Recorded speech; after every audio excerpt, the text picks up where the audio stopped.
teman-teman semua, berikut ini adalah panduan bagi kita untuk ibadah sekolah minggu online. Tolong diperhatikan ya. Pertama-tama, teman-teman, siapkan dirimu untuk memulai ibadah dengan mandi yang bersih dan berpakaian yang rapi ya.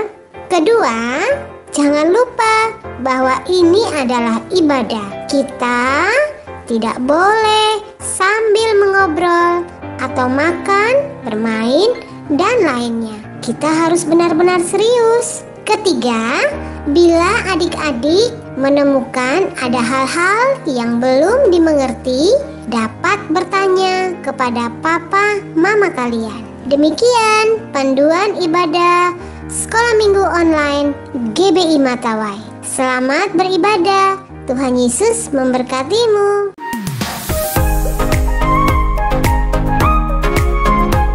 Shalom adik-adik, selamat hari Minggu.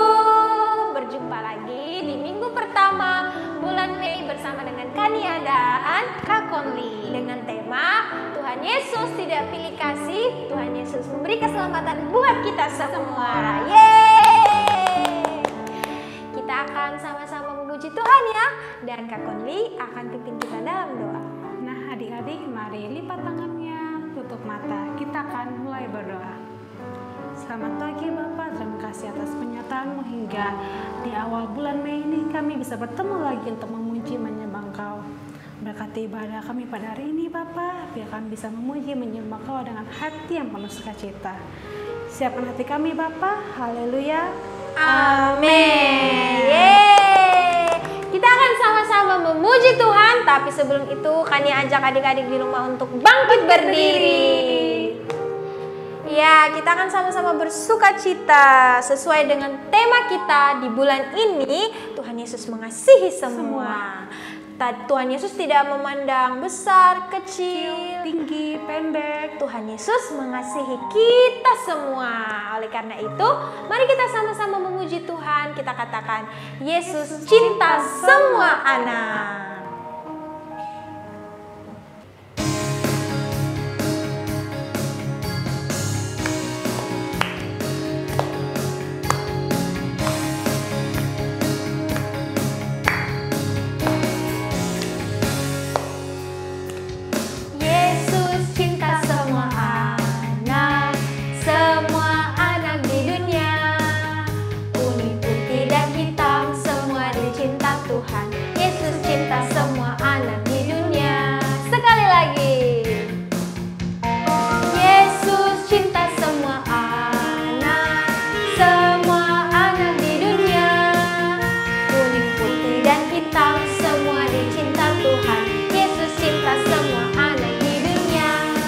Cinta semua bangsa.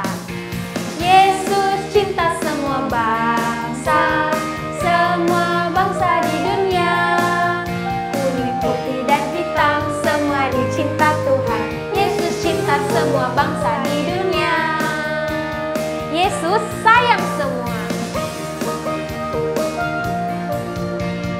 Yesus sayang semua, semua, semua. Yesus sayang semua, sayang semua.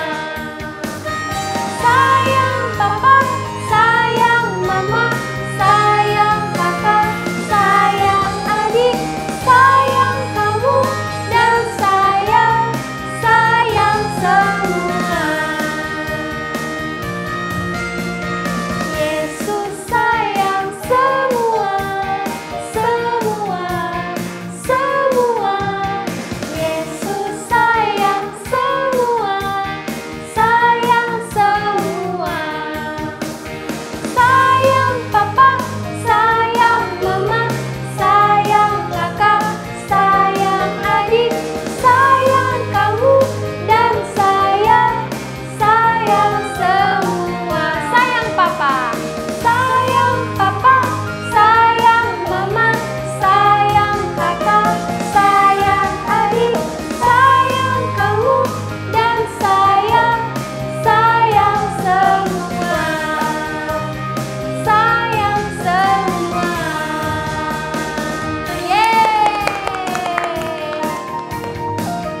bersama-sama memuji Tuhan. Seperti Tuhan Yesus sudah mengasihi kita, maka kita juga harus mengasihi sesama kita. Yesus cintaku, ku cinta kau. Yesus cinta semua.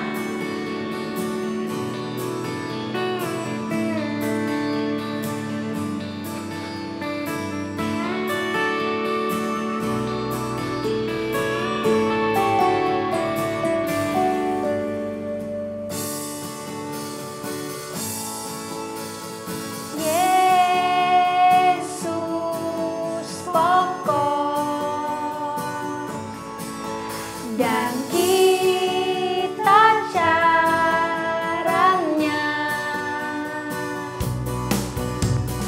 tinggallah di dalamnya, oh oh tinggallah di dalamnya, oh oh tinggallah di dalamnya, pasti kau berdua Yesus pokok.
Cintaku,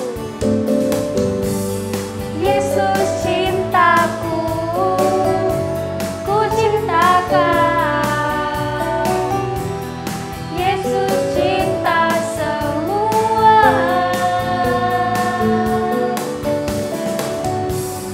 Yesus cintaku, ku cinta kau. Tinggallah di dalamnya.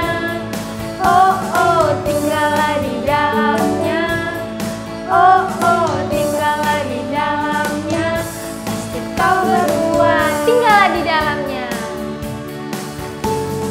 tinggallah di dalamnya, oh oh tinggallah di dalamnya, oh oh tinggallah di dalamnya, pasti kau berdua.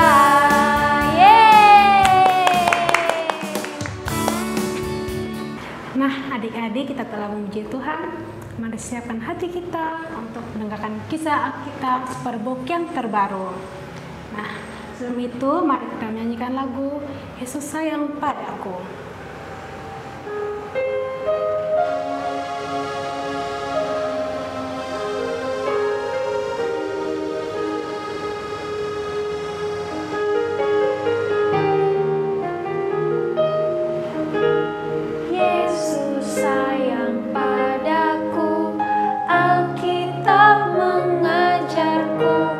Walau ku kecil lemah, aku ini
karena Engkau sudah bersama-sama dengan kami selama kami memuji dan memuliakan nama-Mu dari awal, pertengahan, dan pada akhirnya kami akan mendengarkan cerita firman Tuhan lewat Superbook.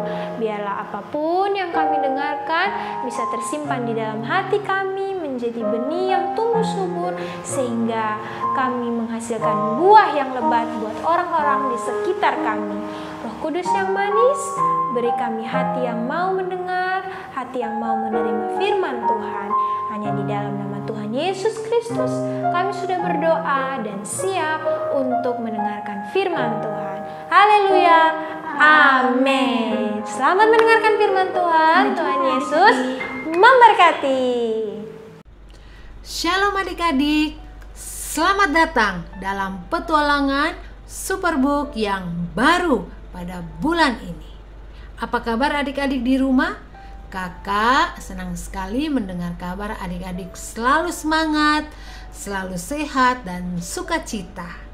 Adik-adik, tema pada bulan ini berbicara tentang dua orang laki-laki di mana Tuhan berbicara kepada mereka dengan cara yang berbeda. Tahukah kamu siapa mereka? Ya, mereka adalah Petrus dan Kornelius. Adik-adik, pelajaran 1 minggu ini bertema Tuhan tidak pilih kasih. Nah, tahukah adik-adik bahwa Tuhan bisa berbicara kepada siapa saja dengan cara yang berbeda, dengan cara yang unik dan juga luar biasa. Kisah tentang Petrus dan Kornelius ini adik-adik tahu terdapat di dalam Kisah Para Rasul pasalnya yang ke-10 ayat 1 sampai ayat yang ke-48 sampai pasal 11 ayat pertama sampai ayat 18. Adik-adik bisa membacanya juga di rumah ya. Kakak mau bertanya kepada kalian, apakah kalian punya seseorang yang kalian favoritkan? Misalkan kalian sangat memfavoritkan artis atau aktor film, atau musisi atau penyanyi yang adik-adik sangat sukai, atau juga adik-adik mungkin favoritkan olahragawan. Siapapun yang adik-adik favoritkan, yang perlu adik-adik ketahui bahwa setiap kita masing-masing menyukai kepribadian dan juga gaya yang berbeda-beda, sebab Tuhan menciptakan kita semua ini dengan unik dan istimewa. Nah, adik-adik, kita mungkin mengagumi kemampuan atau bakat dari seseorang, dan mungkin orang itu bakatnya melebihi daripada yang lain. Namun, apapun yang dimiliki oleh seseorang atau kita, tidak boleh kita memperlakukan orang lain berbeda-beda atau kita suka membeda-bedakan orang. Nah, adik-adik, dalam kisah ini mari kita akan belajar lebih lanjut ya. Super kebenaran pada minggu ini yang akan kita hafalkan dan akan kita ingat terus adalah Tuhan tidak pilih kasih. Sekali lagi, ikuti bersama kakak. Super kebenaran. Tuhan tidak pilih kasih. Tuhan sudah mengutus anaknya, yaitu Yesus Kristus, untuk menyelamatkan semua orang. Bukan hanya untuk satu orang Tuhan Yesus datang.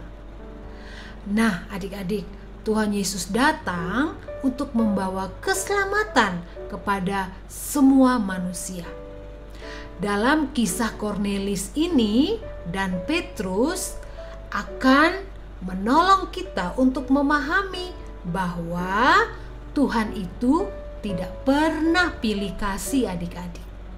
Dan keselamatan yang Dia berikan itu bagi semua orang, bukan kepada orang atau golongan tertentu.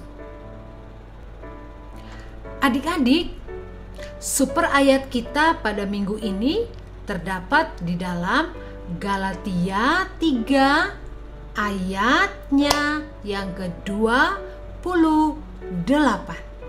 Sekali lagi, super ayat kita akan menghafal juga bersama-sama, terdapat dalam Galatia pasal 3 ayat yang ke-28. Berbunyi demikian, dalam hal ini tidak ada orang Yahudi atau orang Yunani, tidak ada hamba atau orang merdeka, tidak ada laki-laki atau perempuan, karena kamu semua adalah satu di dalam Kristus Yesus. Adik-adik, apa maksud ya dari ayat ini dengan orang Yunani? Dan siapa saja yang bukan orang Yahudi dalam kisah Superbook kali ini ya? Oke, adik-adik, kalau adik-adik akan menyimak kisah ini dengan baik, adik-adik akan tahu bahwa yang dimaksudkan dengan orang bukan Yahudi dalam kisah ini adalah Kornelius, perwira Romawi, dan seisi rumahnya, keluarganya, dan juga pasukannya. Lalu, siapakah orang-orang Yahudi dalam kisah ini?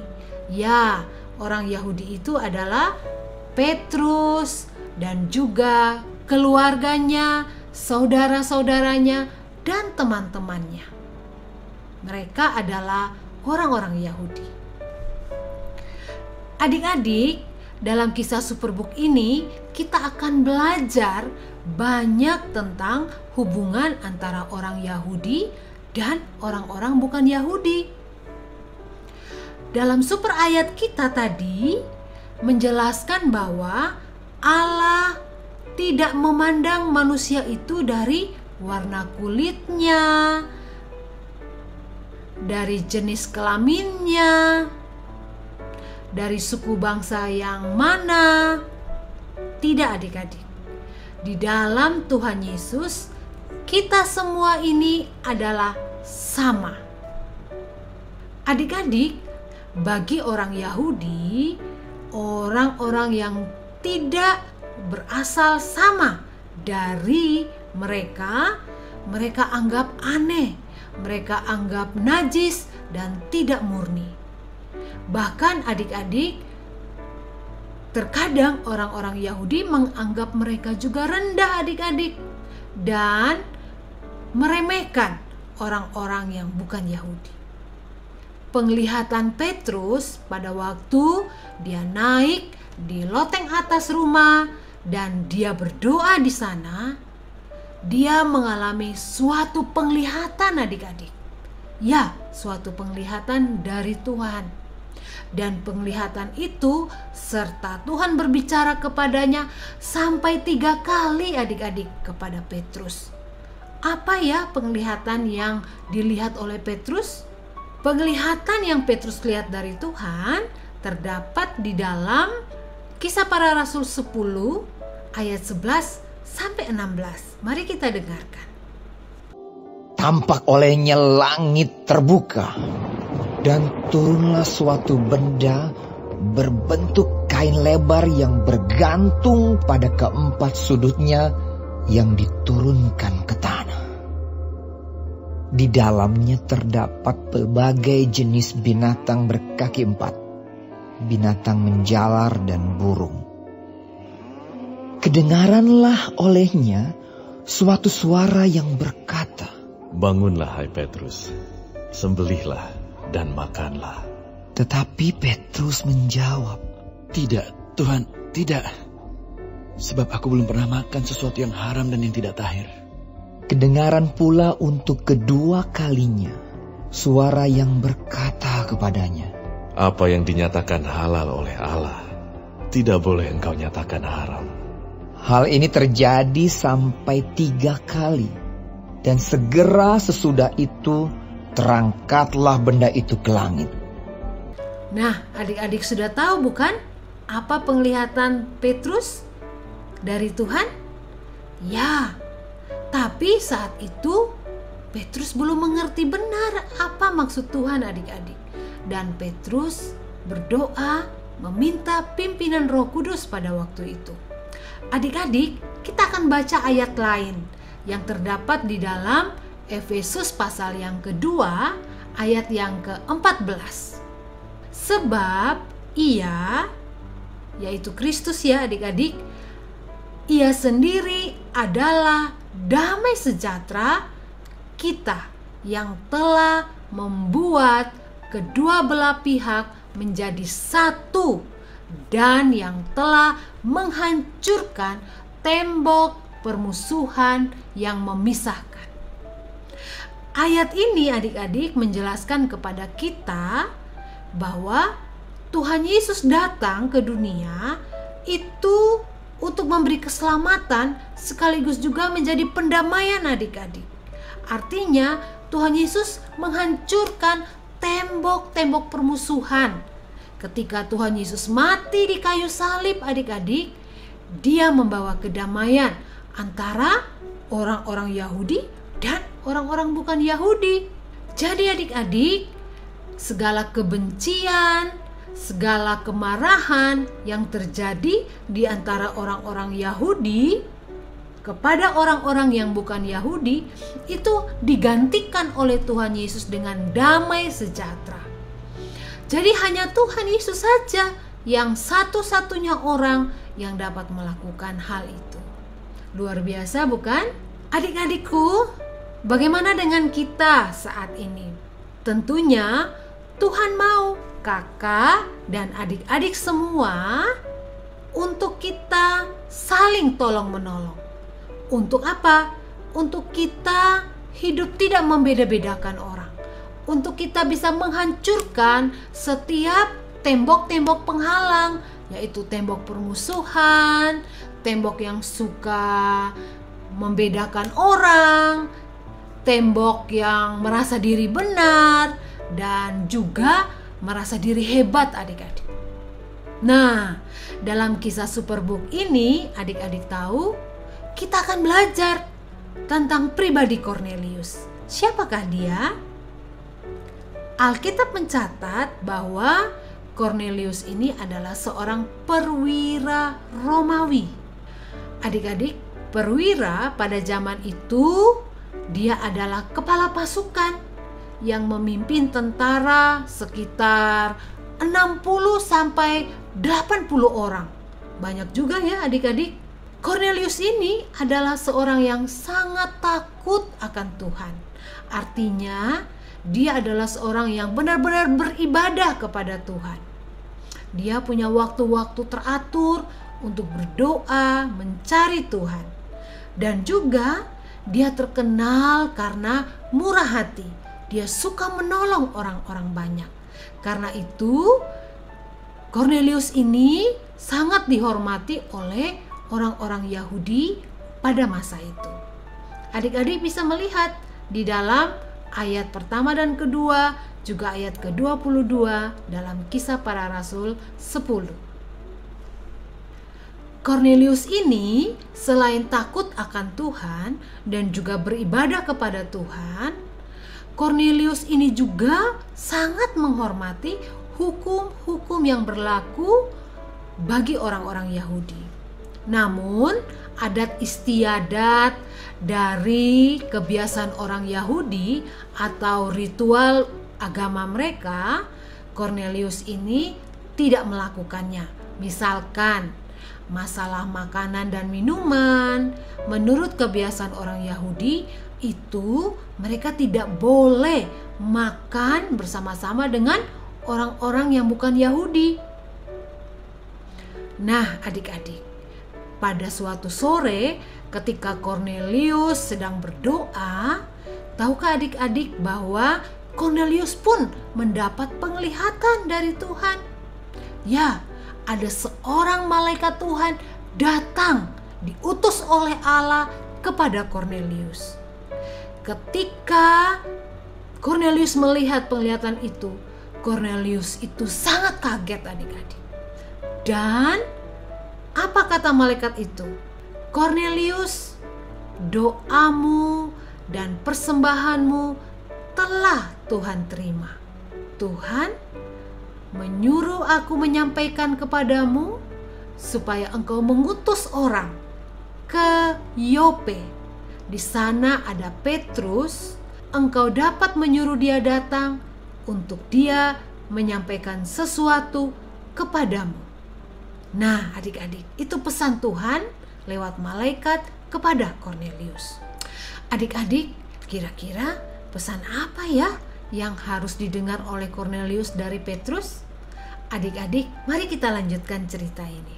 Keesokan harinya, di tempat yang berbeda, yaitu di daerah Yope, Petrus sedang naik ke atap rumah atau ke loteng atas untuk berdoa. Petrus pada waktu itu berada di rumah dari seorang penyamak kulit bernama Simon. Nah, adik-adik, di daerah Yope, di situ tuan rumah sudah menyiapkan makanan bagi Petrus.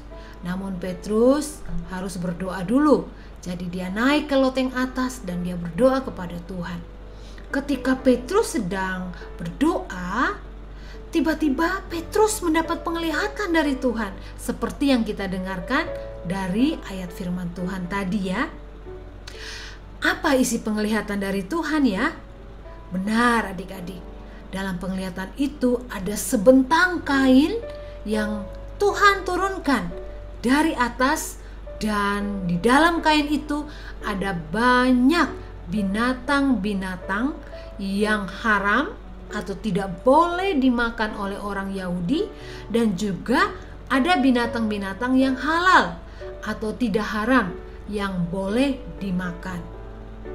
Nah, pada waktu itu Petrus bingung adik-adik. Dia berpikir, apa maksud daripada penglihatan ini ya? Adik-adik, kalau adik-adik mau tahu tentang makanan yang boleh dan tidak boleh dimakan oleh bangsa Yahudi, adik-adik dapat membacanya di dalam Imamat pasal 11 dan juga di dalam Ulangan pasal 14. Adik-adik, berapa kalikah suara Tuhan yang kakak katakan tadi datang kepada Simon Petrus pada waktu dia berdoa?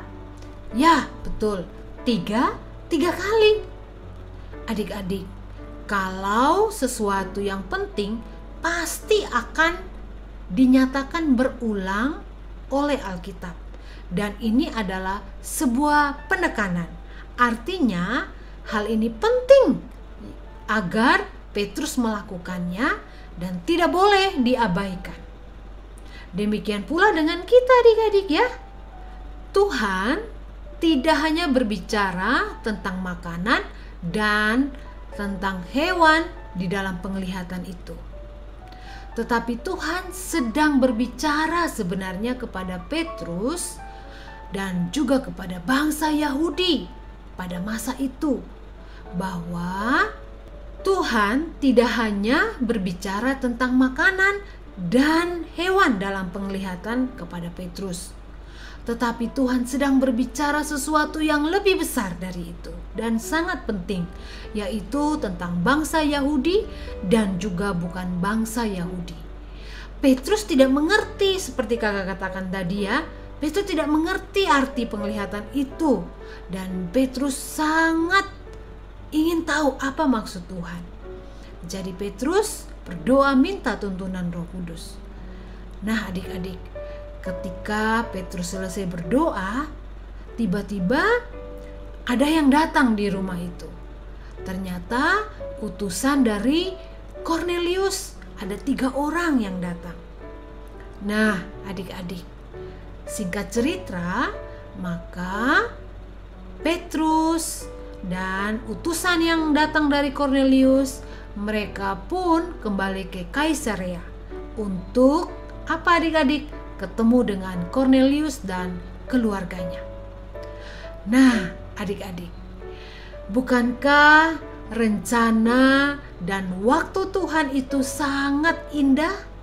Ya, Tuhan mengirimkan 2 penglihatan adik-adik kepada 2 laki-laki yang berbeda.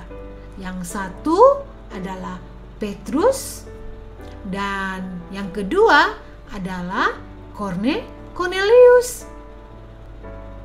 Jadi 2 penglihatan dari Tuhan kepada 2 orang yang berbeda. Satu untuk Petrus, orang Yahudi, dan satu lagi penglihatan dari Tuhan untuk orang bukan Yahudi, yaitu Kornelius. Adik-adik, kedua orang ini sama-sama terkejut, sama-sama terpana, sama-sama belum mengerti sepenuhnya apa maksud Tuhan dari penglihatan itu. Namun, keduanya sama-sama memilih untuk taat adik-adik kepada Tuhan. Keduanya sama-sama mengarahkan diri kepada Tuhan dan masing-masing menyediakan waktu di siang hari untuk apa? Untuk mencari Tuhan. Adik-adik, apa yang terjadi setelah Petrus bertemu dengan Kornelius dan seisi rumahnya? Sesampainya di sana, Kornelius menyambut Petrus dan dengan sukacita menyampaikan tentang isi penglihatan yang dia dapatkan dari malaikat Tuhan. Nah, adik-adik, ternyata disitulah Petrus menyadari apa maksud dari penglihatan yang dia terima dari Tuhan berupa kain, di dalamnya itu ada banyak binatang-binatang. Lalu dengan cara demikian Petrus dipakai Tuhan untuk memberitakan tentang Yesus Kristus yang telah datang ke dunia menyelamatkan baik orang Yahudi maupun orang bukan Yahudi, dan mereka mendengarkan keselamatan kabar baik itu. Luar biasa. Dan pada hari itu ketika Petrus memberitakan firman Tuhan kepada mereka, mereka semua seisi keluarga Kornelius dan seisi keluarganya semua dipenuhi oleh Roh Kudus. Wow, luar biasa adik-adik. Nah, adik-adik, bahkan selebih dari itu adik-adik, Kornelius dan sisi keluarganya memberi diri yang dibaptis oleh Petrus pada hari itu. Wah, pada hari itu terjadi keselamatan bagi Kornelius dan seisi rumahnya. Haleluya. Bagaimana dengan kehidupan kita saat ini dari maksud firman Tuhan yang kita dengarkan? Ketahuilah adik-adik bahwa Tuhan pasti akan senang untuk berbicara dengan kita. Betul bukan? Nah, adik-adik perlu tahu bahwa cara Tuhan berbicara kepada masing-masing orang itu banyak cara. Bisa lewat mimpi, bisa lewat penglihatan seperti Petrus dan Kornelius alami, bisa juga lewat Alkitab adik-adik. Ya, Alkitab yang adik-adik baca di rumah. Tuhan bisa berbicara kepada kita. Juga Tuhan bisa berbicara melalui doa adik-adik. Pada saat kita berdoa kepada Tuhan. Bahkan Tuhan bisa berbicara kepada kita lewat orang lain, atau lewat orang tua kita, atau lewat guru-guru kita. Bahkan Tuhan pula bisa berbicara lewat peristiwa yang kita hadapi. Nah, adik-adik, pada waktu kita berdoa kepada Tuhan, Tuhan pasti akan berikan kita hikmat adik-adik. Tuhan pasti berikan kepada kita petunjuk dan penguatan buat kita, supaya apapun yang kita lakukan biarlah sesuai dengan apa yang Tuhan mau. Itu Tuhan tahu. Nah, adik-adik, Tuhan ingin bicara kepada kita dan Dia memberikan kepada kita Roh Kudus-Nya yang akan memberikan pengertian kepada kita adik-adik. akan menolong kita, membantu kita melakukan apa yang Tuhan mau. Apa ya yang paling Tuhan mau untuk kita lakukan, adik-adik? Coba tebak. Tahukah kamu apa itu? Apa? Ya, adik-adik, kabar baik tentang Yesus kepada semua orang. Itulah hal utama yang Tuhan mau kita lakukan. Tepuk tangan semua. Jadi seperti Petrus menyampaikan pesan yang sangat ingin didengar oleh Kornelius dan keluarganya, yaitu kabar baik tentang Yesus Kristus. Adik-adik, pada masa gereja mula-mula, adik-adik, orang-orang Yahudi itu, mereka hanya percaya bahwa keselamatan dari Allah itu hanya bagi milik mereka saja. Dan janji-janji Allah hanya untuk mereka. Sehingga mereka tidak tahu bahwa janji keselamatan itu juga untuk bangsa-bangsa lain selain bangsa Yahudi. Karena itu adik-adik, Tuhan mengubah cara berpikir mereka dengan menunjuk, memberi penglihatan lewat Petrus adik-adik, untuk memberitakan keselamatan juga kepada Kornelius dan keluarganya.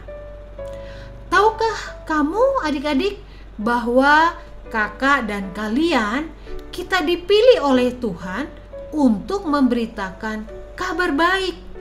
Ya, kita mempunyai tanggung jawab adik-adik.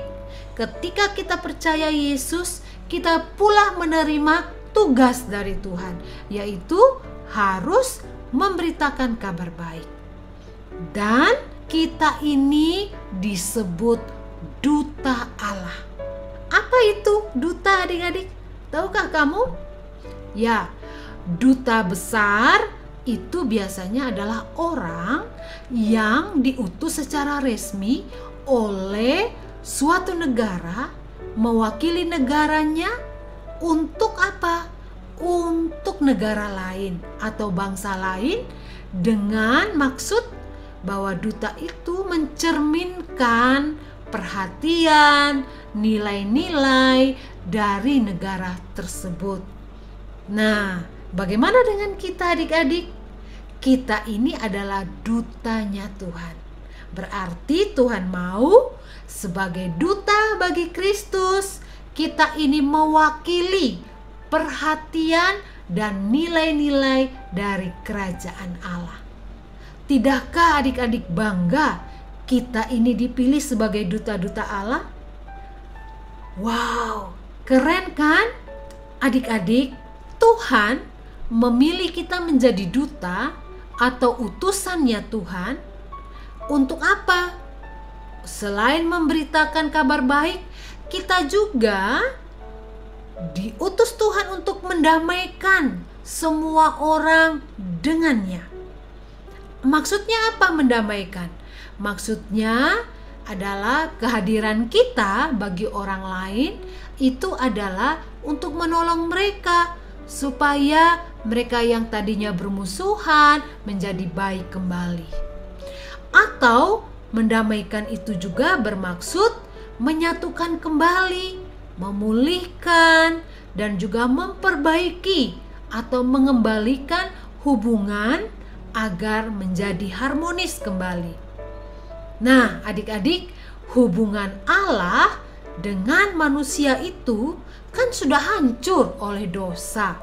Karena itulah maka Allah mengutus Yesus datang ke dunia. Yesus mati mengampuni dosa-dosa kita adik-adik.